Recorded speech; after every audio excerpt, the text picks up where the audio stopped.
We are in the book, the letter of James, starting in chapter 1, verse 4. And let perseverance have its perfect work, so that you may be perfect and complete, lacking in nothing.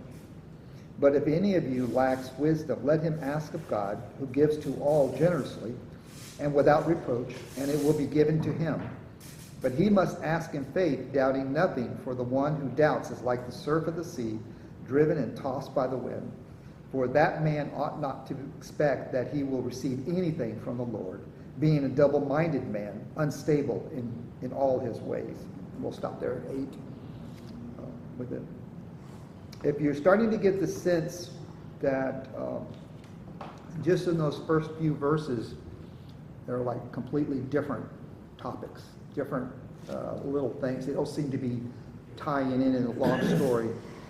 As a reminder, again, James is very similar to the book of Proverbs in that there's not one long continuous story. You know, we went through Romans, and it was one chain right into the next chain, right into the next chain of thoughts. This has that feeling that it's not, that you can gear shift at any time with it. There is an overarching theme to not only the book of James, but even what we are going through. So it's just an observation of mine. Howard, if I could just say something too, and I think, in comparison to what we did in Romans, the book of James, from what I remember and what I'm looking at here, I mean, this is written to a more specific audience. Yes, right? right. That's These right. are Jews that have been converted to Christianity. That's right. These are Jewish So Christians. it's a lot more, less of a trying to bring people together in unity. It's more of addressing a particular audience and that conversion, more or less. That is right. As we talked about last week, is that this is James, that we do believe is the brother or the half-brother of Jesus. And so he stayed in Jerusalem. He was one of the members, we believe, of the High Council, the same group that decided what to do with the converted Gentiles. Right. How do we integrate them into the Jewish culture? And that was the question. Do we integrate? Don't we integrate? What do we do with that? And so that's the same person that is coming from this theme, and his background is very Jewish in his audience especially. Okay, you're absolutely right. Is that why they call this a letter then instead of a book? Well, it was meant to be passed around to the, what was that fancy word, the diaspora? Diaspora, yeah. That's that dispersion of, in verse 1, to the 12 tribes who are in this. So it's not just to Dear Sam and, to that one person. Yeah, right, which is another church. interesting thing, because Paul's letters were written to a specific church. Yeah, to Rome. Or, right, to exactly. a particular people, to a particular area. That's right, that's right. And where this is written to basically the 12 tribes. Right, right. But it's interesting, but that aren't in Jerusalem. Because it says, who are dispersed. Yes, That's right. So we That's talk right. about not locally, No, it's no. all y'all. Right, exactly. Oh, I could well imagine the culture at that time, it's just my imagination going on here. It's probably not good to be a Christian in Jerusalem at that moment, at this point in time. You've got the wanted signs everywhere. Wanted, Christian, dead or alive. Right. It sounded dramatic, didn't it?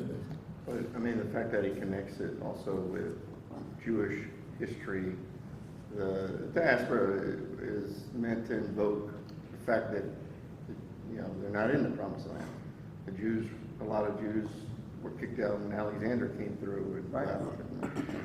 Dispersed even before that in Babylon, Right. and even before that, Egypt. It's like So the it's a fourth long- dispersion. I think Yeah, is it's what it like a is. long history of just. And I think that lends to this directness more like Paul would kind of speak in generalities a lot and go on these long things. Right. But in speaking to a particular people, he's a lot more direct Yeah. with the understanding that they know what I'm talking about, Yeah. kind of thing. Exactly. You know, there's experience Right. where when you're trying to put two groups together, the Jews may not know what the Gentiles are so much going through, and the Gentiles don't understand so much what the Jews are going through. Right. Here it's Very direct, to a direct audience, right. So we get into verse 4. It says, and let the perseverance have its perfect work. And we have to then go back to what's this perseverance, because we got verse 3, knowing that the testing of your faith brings perseverance. Then you have to go back to the start of verse 2. Consider it all joy, my brothers, when you encounter various trials, knowing that the testing of your faith brings this perseverance. Then we start getting into, and let this perseverance have its perfect work. Does everybody have the word perfect work? In all the translation, complete is the word. Perfect and complete. Perfect and complete, yeah. Oh, perfect and complete. Wow. Not sure, like another one. Okay. What is he trying to mean here? Is this a score of 100? Is that the kind of perfect that he's talking about? And anything less than 100 score is not good enough? What does he mean by this perfect and complete? well, I think Don was saying that, I think that it's that word, mature is probably a good definition of that. Is that endurance, in the endurance, when we endure, it makes us more mature. Because we've endured it, because of the experience that we've gone through and come out the other side. Right. It makes us more mature in our relationship. Kind of like we got a son who's 39 years old now, right?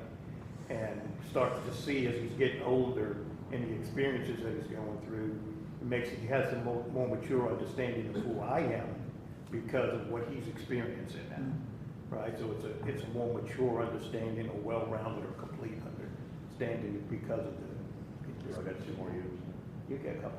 We had a person, I'm not speaking of Jesus, we had a person that he was fully mature, complete, lacking nothing.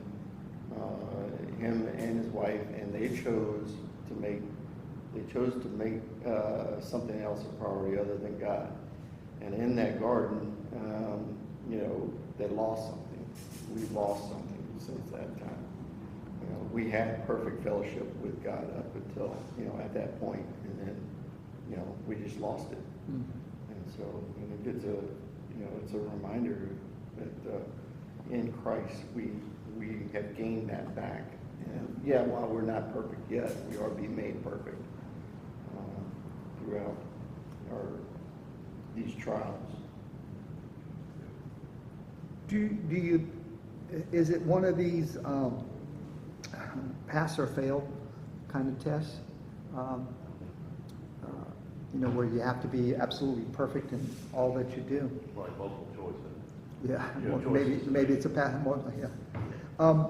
I am curious that in looking at these words, perseverance and work and complete, lacking in nothing, all of these things, there's kind of a, what's the word I'm looking for? An idea of a race, that it's not just a one-time test, but it's a continuous marathon kind of thing. And that your winning is when you get through the finish line. That's the endurance. That's the completion of your test, as opposed to walking away from it. I think in Proverbs 2, as a matter of fact, it talks about this race that we have to finish is what we're starting here. So we then get into 5, and I find this funny. But if any of you lacks wisdom, all right, Who among you is going to stand up and say, I don't lack wisdom? I think our humility or whatever will kick into high gear there. Because we look at this as, oh, you're holy. And that's not what James, I don't think, is trying to pinpoint here. This if, I think, is more of it's not a condition true false, but it's more of a since then. You know, if you're alive, you're going to lack wisdom. You know, that kind of a conditional thing. It's not like a question of, okay, well, I don't lack wisdom, so this doesn't apply to me. At least that's not the way I look at that. If any of you lacks wisdom, I guess I have to ask that question. What is wisdom? It is a trick question, by the way. Depends on what your background is, what your education is, relationships, that drives what you consider to be wisdom. So when you say background, do you mean like an education background? Not necessarily. That's runs parallel to the family that as you grew up, I think, in relationships with family or through neighbors or friends. So you draw bits of wisdom here and there. Okay. Else you can't just get it by reading. Okay. It's gotta be personal experiences. Yeah, okay. Yeah. Go ahead. Well, go ahead. Kind of a classic definition is the application of knowledge, a proper application of what you know, of knowledge. Of knowledge, right. The application, that's the key. Right. There's an old saying, I can't remember what it is, that, you know, knowledge is this and wisdom is that. It's something to do with tomatoes, I can't remember what it was. Tomato, tomato. Yeah, well, it wasn't more than that, but it was just an interesting, I can't think what it is, but, I think that the key is, in my opinion, I've always had trouble with the whole race metaphor, not trouble, but, you know, I see the point in some of the metaphors they're using, but I caution my own self not to use it too much, because it's good in an application, but then, you know, to follow it, when you start drilling down and try to apply it across the board, it doesn't. And I think about the races, we think of a race as you trying to get across the finish line. I think that's what he's trying to apply here. You want to get there whole, or you want to, you know, but a lot of the, especially in today's society, is the race is not so much me getting there, it's to be ahead of you.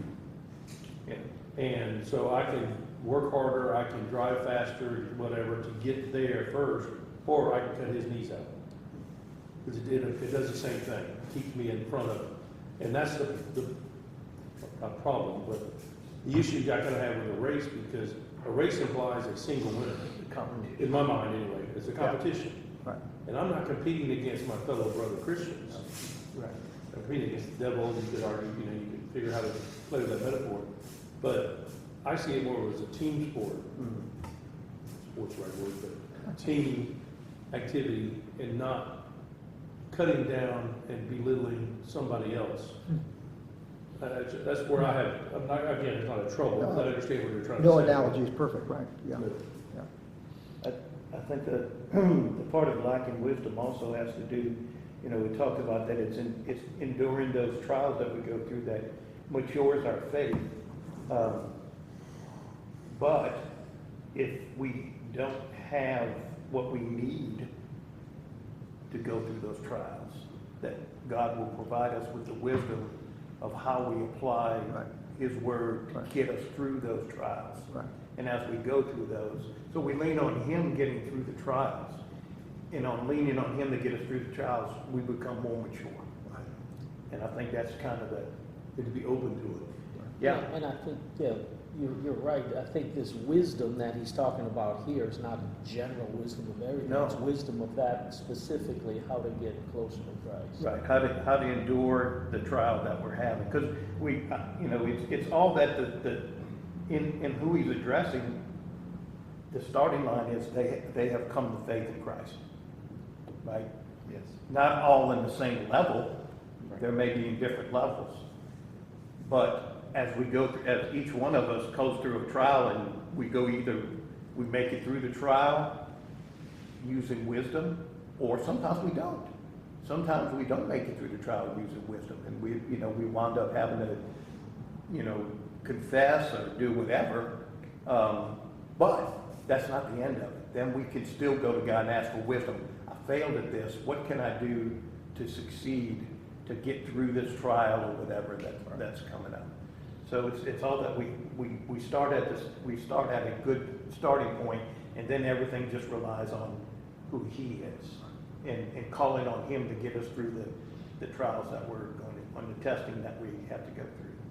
So it's almost it's the experiences that, and it's what you had mentioned earlier, is that it's the experiences in your life that is forming wisdom. Right. Here. This is the experiences in our Christian walk. Exactly. That, and the more we endure, because it's the saying that we don't learn on the mountaintops. We learn in the valleys. And that's the endurance, is getting us through the valleys, getting us back up, to the mountaintops that we rest for a while. But I think it's also important to realize that it's not all equal. No. I personally believe God will give, I'm just picking on Mickey, he's across the table, Mickey more trials because he can handle it and that strengthens him. Where in my case, it may not be that, or it's different. Yeah. And so it's not all like, oh, well, I've had cancer 3 times, and it's like, it has nothing to do with the level of hardship, trials, whatever you want to call it. Because it's like your children, you don't raise your children exactly the same.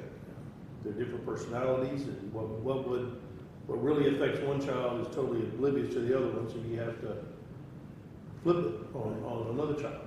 And I think God does that to us to get us where we need to be. Well, he allows us to endure things for multiple reasons. It could be for us to mature. It could be for us to go through something because my buddy here is going to go through this same thing, so that I can share with him how that's happened in my life, what that's done. It may be just to pass down things to our. So God allows us to endure things. They all help us to mature, but in some cases it's just for us, or in some cases it's for other people.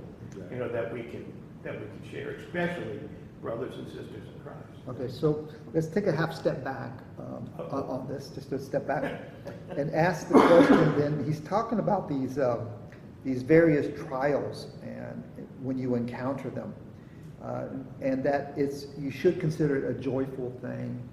What kind of trials is he talking about in his context here? First, let's just talk about that.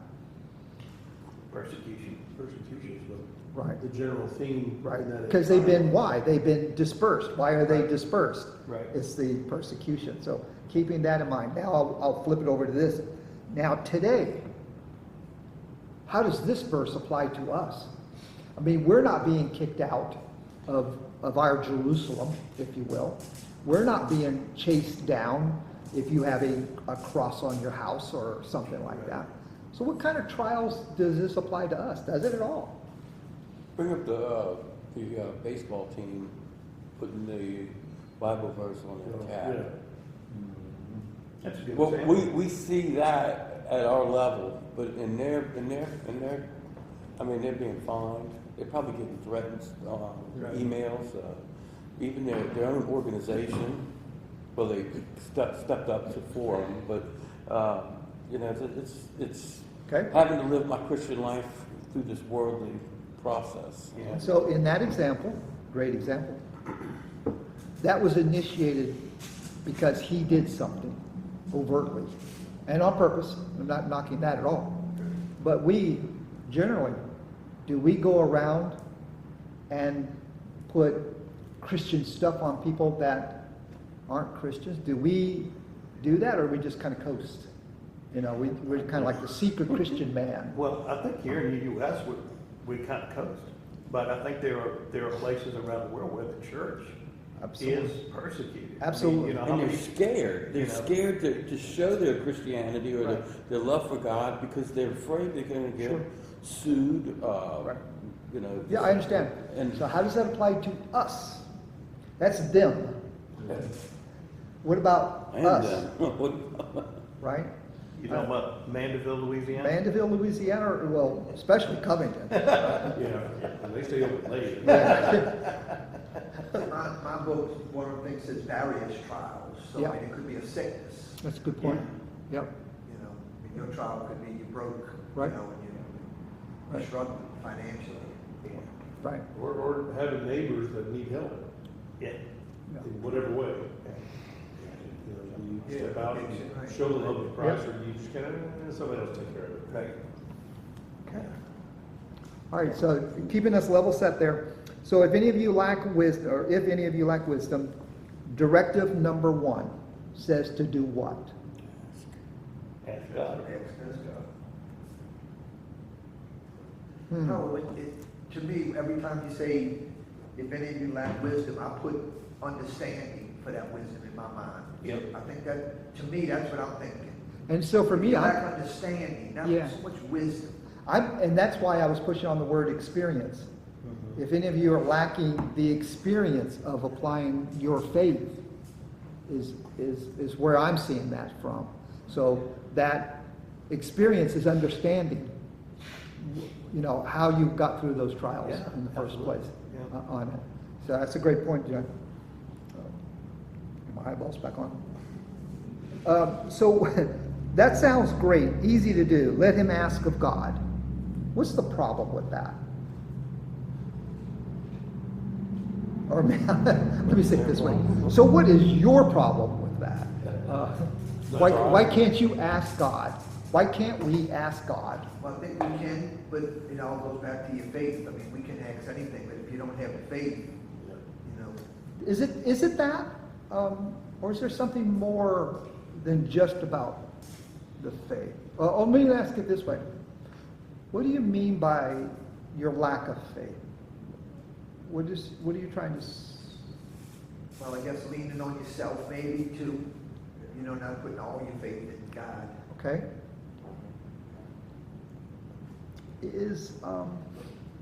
Well, I'll go ahead. I wrote this. The problem with it is we have to confess what we don't know.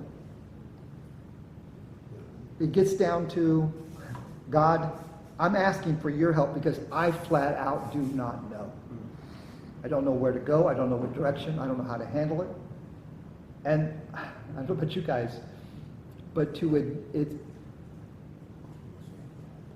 admit to others that you don't know is one thing. To admit to God that you truly do not know is saying, I can't do it. And I just wonder if that's the trigger. Is it, you got to get to that point of acknowledging you just can't do it. Right. And your ego, yeah, your standing, your self-standing, or whatever you want to call it, has just been knocked down on it. You know, going through this sciatica thing right now. Uh-huh. You know, it's, the other night it got to a point where it's just like, in my mind, I'm like, I don't know what to do. Yeah. The pain is so intense, I don't know what to do. The only thing I can do is call out to God and say, God, you've got to help me through this thing because I'm getting no relief from anything that I can do. You know? Yeah. And so the option is popping a lot of pain pills and just numbing everything. Yeah. Or saying, I'm going to go through this, endure this to a point where I'm trusting in God to try to help me through this. Not neglecting what medical science may say, but Right. at the same time understanding that my ultimate healing is going to come from Him. Yeah. Right? That's right. But in that, we have ways and options that we can Absolutely. go through those things. So this isn't just well, I'm just going to ask God. I'll put it out as a prayer request and move on. This is a truly asking God. So even though it's only, 4 little words, mine has, let him ask of God. I think others just have, let him ask God. It's more than just those 4 little words. It's a lot more. It's a complete attitude change is what James is trying to say here. Change your attitude. I think what's key is careful what you ask for. In other words, don't ask for a specific, ask to have God's plan revealed. Because I look back on my life, and I can see, yep, I can see God did that, yep, I can see why God closed that door. Even though I was asking for that door to be opened, it got slammed in my face. But that allowed this, and this to happen, which was God's plan. You know, so it's, you gotta be careful what we ask for. A lot of people ask for something very, very specific. You know, they want that platinum Ford 150 with the silver trim and this, you know, they want very, very specific instead of just transportation. I know it sounds silly, but it really is to me. So I tend to pray for wanting to understand God's will and to follow God's will and to accept it. Like I say, hindsight is a perfect plan. Yeah. But when you're in the middle of it, So instead of saying, why me, say, God, what are you doing through this? yes. Well, Yeah. God seems to answer prayers and petitions in a funny way sometimes. Like if you Yeah. pray for God to say, God, make me feel better, well, He might give you a backache. So when you do start feeling better, you really appreciate it. And, you know, it's like He sends you trials to make you stronger. And I think the objective is to all come back to number 2, is to where we get to a point where we can count it all as joy.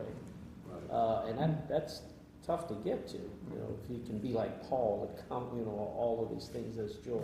That takes a lot of faith. Well, the counting the joy is the becoming more mature, Mm-hmm. right?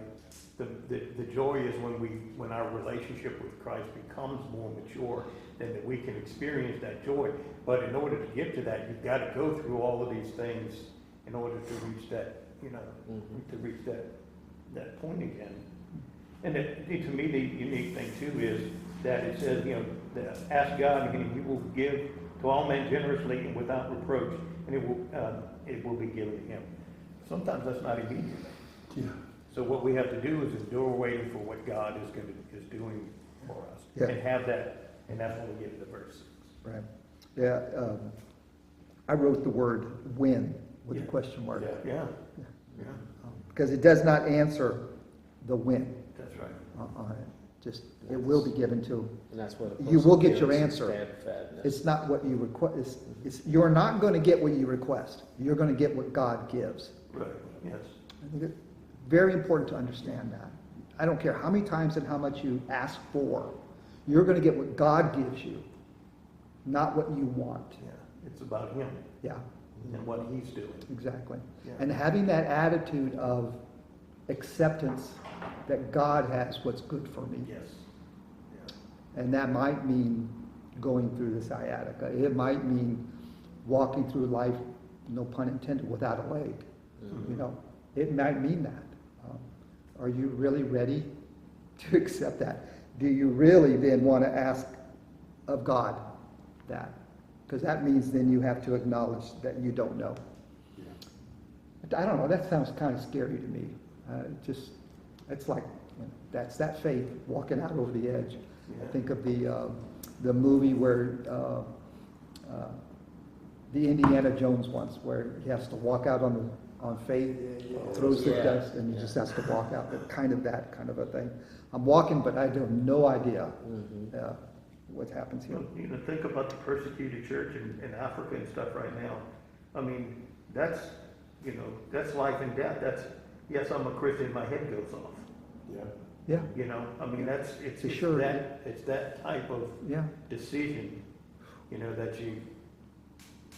Yeah. And I know it doesn't sound like it could be, but even worse is my whole family is also going to get their head cut off. Yes. You know, it's not just affects me, right? It's going to affect the. Right. I saw a video of Paul Washer, I don't know who he is, but he's a preacher, and he says, he comments out how the American Christianity is compared to like something in a foreign country. So you go over there and you accept Christ, you could die.